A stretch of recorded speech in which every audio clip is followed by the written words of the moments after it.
자, 이번에는 뭘 해볼 거냐면, 지금 우리가 매번 할 때마다 여러분들이 REQ 썼다가 REP 썼다가 굉장히 귀찮죠? 자, 그래서 저는 RQ를 도입할 거예요. RQ. 자, RQ가 왜 필요한지만 설명해 드릴게요. 우리가 다뤄야 될 게 지금 HTTP 서블릿 리퀘스트라는 걸 다뤄야 되고, 그 다음에 HTTP 서블릿 리스폰스라는 걸 다뤄야 되는 거예요. 지금 얘네들을. 근데 얘네들을 매번 쓸 때마다 우리가 가져다가 뭐 쓰고, 그 다음에 어쩔 때는 얘 쓰고 어쩔 때는 얘 쓰고. 그러니까 요 안에는 HTTP 서블릿 안에는 굉장히 뭔가가 많거든요. 얘 컨트롤 누른 다음에 얘 클릭해 보면 엄청나게 뭔가 많이 있어요. 요걸 다 외워야 되냐? 아닙니다. 절대 외우지 마세요. 자, 어쨌든 뭐 라이터도 있고, 겟 라이터도 있고, 세션도 있고, 굉장히 많은데, 여러분들이 예를 들어서 요청을 한 걸 지금 우리가 받고 있단 말이에요. 그러면 내용물들 어떤 특정 요청을 계속 이렇게 내려요. 요청을 이런 식으로 요청을 해.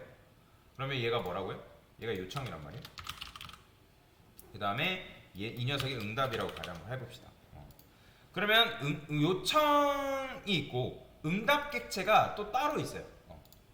응답 객체가 이런 식으로 따로 있는데 내부에 뭔가가 많습니다. 여러분들이 이 사용법 JSP 하려면 이 사용법을 다 알아야 돼요. 그러면 여러분들이 직접 뭐 여기에 접근해가지고 HTTP 서블릿이라는 거에다가 접근해가지고 가져다 써야 돼요. 이런 것들을. 근데 이거를 계속 왔다 갔다 하면서 쓰기가 귀찮단 말이에요. 그러면 여러분들이 이거를 어차피 요청도 해야 되고 응답도 해야 되고 이거를 자주 해야 된단 말이에요. 그러면 차라리 걔네들을 통합적으로 조종할 수 있는 리모컨을 여기다 만드는 거죠. 자, 너무 크게 그려서 다시 이런 식으로 되어 있잖아요. 그러니까 얘네들을 조종할 수 있는 리모컨을 하나 둔다. 리모컨. 그 다음에 얘네들을 가지고 얘네들을 조종하는 그런 구조로 만들 수가 있다. 그러니까 얘랑 통신하는 게 편하다는 거예요. 그러니까 얘네들이랑 직접 통신하는 게 불편해요. 그래서 여기에서 지금 HTTP 서블릿에 자주 사용되는 것들이 있단 말이에요. 그러면 자주 사용하는 것들을 묶어가지고 객체로 만드는 거죠. 그래서 여기에 조금 편리한 기능, 즉 쉬운 기능들을 넣어서 얘네들을 사용하는 게 훨씬 더 낫다라는 거예요. 그러면 여러분들이 사실 직접 사용해도 돼요. 뭐 얘네들 뭐 RESP, RESQ, 뭐 RESP, 그다음에 REQ, 뭐 직접 사용해도 되지만 걔를 조금 더 편리하게 만든 버전을 써도 된다. 그래서 RQ를 도입한다라고 보시면 돼요.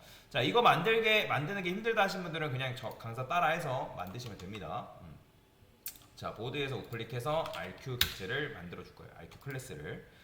자, 그 다음에 자, 이 상태에서 여러분들이 뭐를 추가를 해줘야 되냐면 HTTP 서블릿 리퀘스트를 추가를 해줘야 돼요.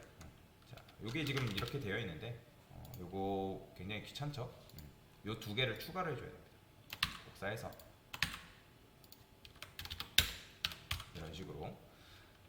자, 그 다음에 요거 Alt Insert 눌러가지고 Alt Insert 눌러 Construct 누른 다음에 Ctrl Shift 눌러서 얘 체크하시고 OK 누르면 이렇게 완성이 되죠. 생성자까지. 그러면 REQ랑 RESP가 RQ에 의해서 알아서 한꺼번에 만들어줘요. 자동으로.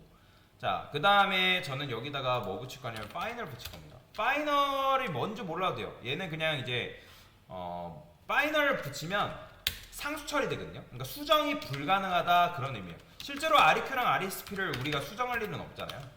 그죠? 얘는 수정 불가능하다, 상수 처리한다 그런 의미입니다.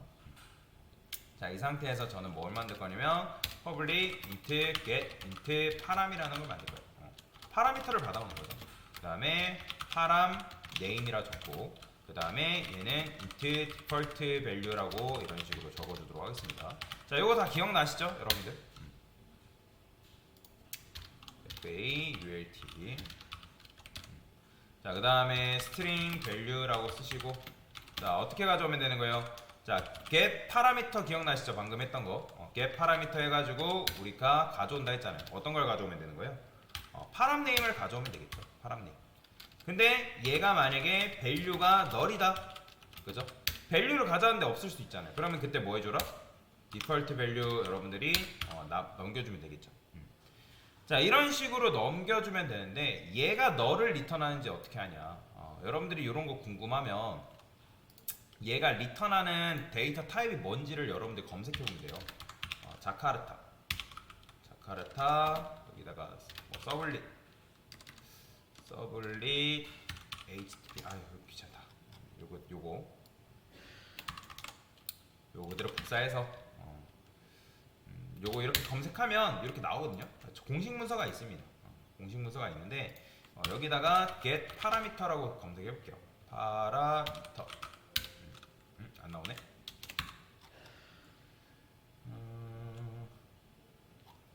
get parameter get parameter가 없나? 보이기 있을 텐데. get parameter context path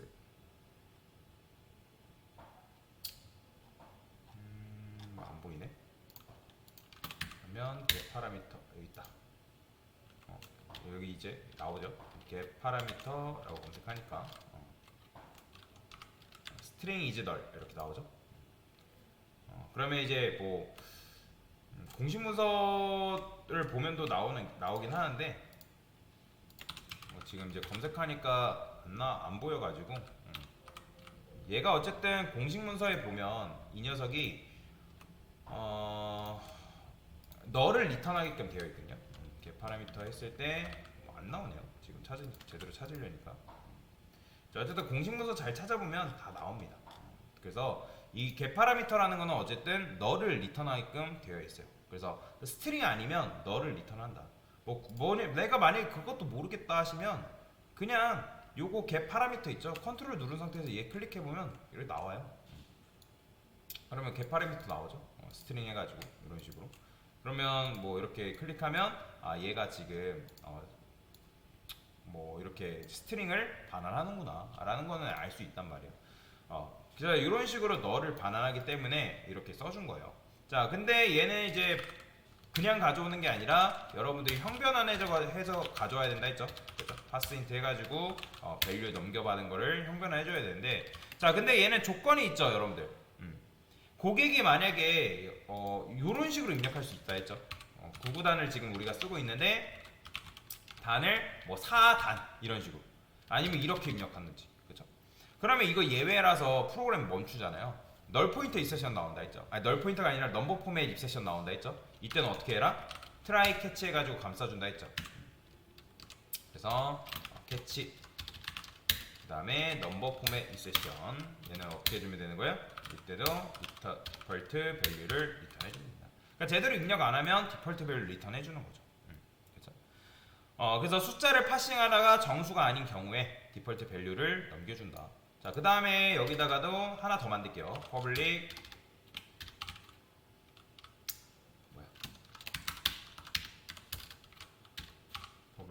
void 얘는 스트링으로 만들겠습니다. string get 파람 string 뭐라 적었죠?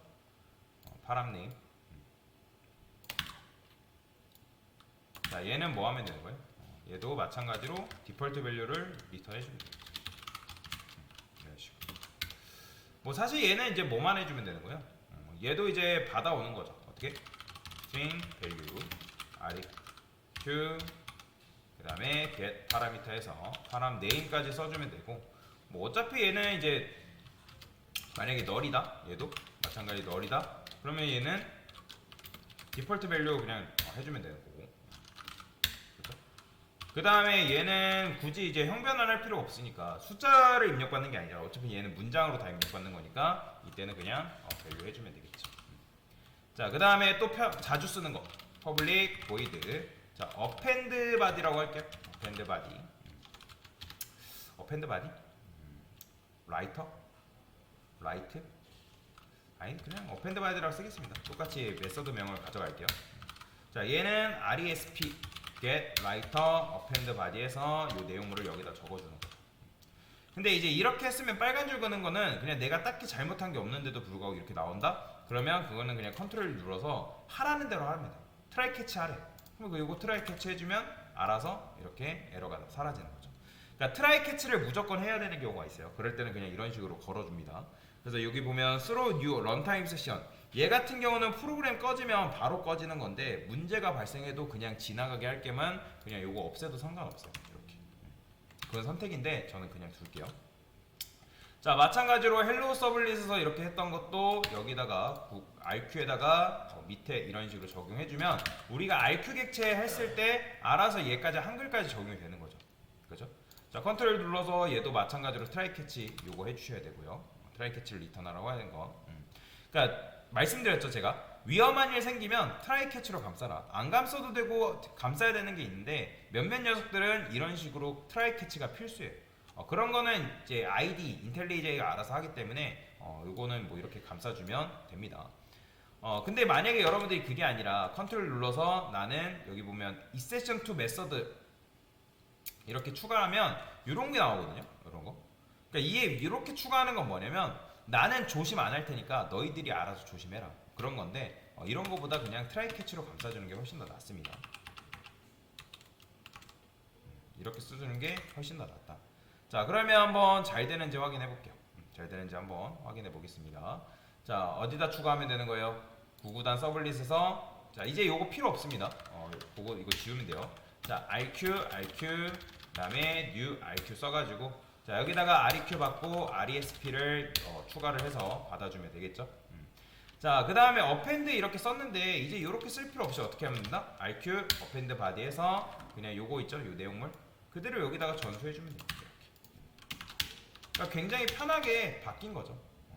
그 다음에 얘도 지금 우리가 get 파라미터 이런 식으로 받고 있는데 어떻게 받아주면 되는 거예요? RQ 그냥 get int 파람에서 답만 넘겨주면 되겠죠. 그 다음에 디폴트 밸류는 그냥 9라고 쓸까요? 9단을 넘겨주게끔. 그 다음에 여기도 마찬가지로 리미트 내가 딱히 내용물을 안 쓰면 그냥 9를 넘겨주는 그런 구조로 바꿔주는 거죠. 자, 여기도 이제 RQ 어펜드 바디 그냥 써주시고 요거 그대로 복사해서 여기다가 적용해주면 코드가 굉장히 짧아집니다. 자, 많이 변형됐으니까 껐다 켤게요. 자, 이 상태에서 이제 어떻게 입력하는 거예요? 제가 한번 입력해 볼게요. 9구단 이제 그냥 9구단만 쓰면 어떻게 된다? 알아서 9단 나와요. 보이죠?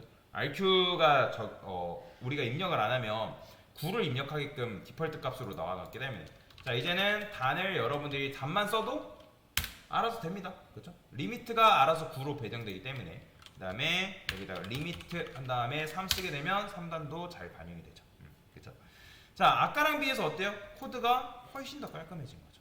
정보를 얻는 것도 굉장히 좋아진 거고 그래서 뭔가를 하고 싶으면 바로 여기다가 RQ에다가 이용해서 RQ를 이용해서 이런 식의 작업이 가능하다라고 보시면 되겠죠. 자, 그래서 REQ와 RESP를 직접 뭐예요? 다루기 귀찮아서 RQ 클래스 도입이라 쓰겠습니다. 됐습니다.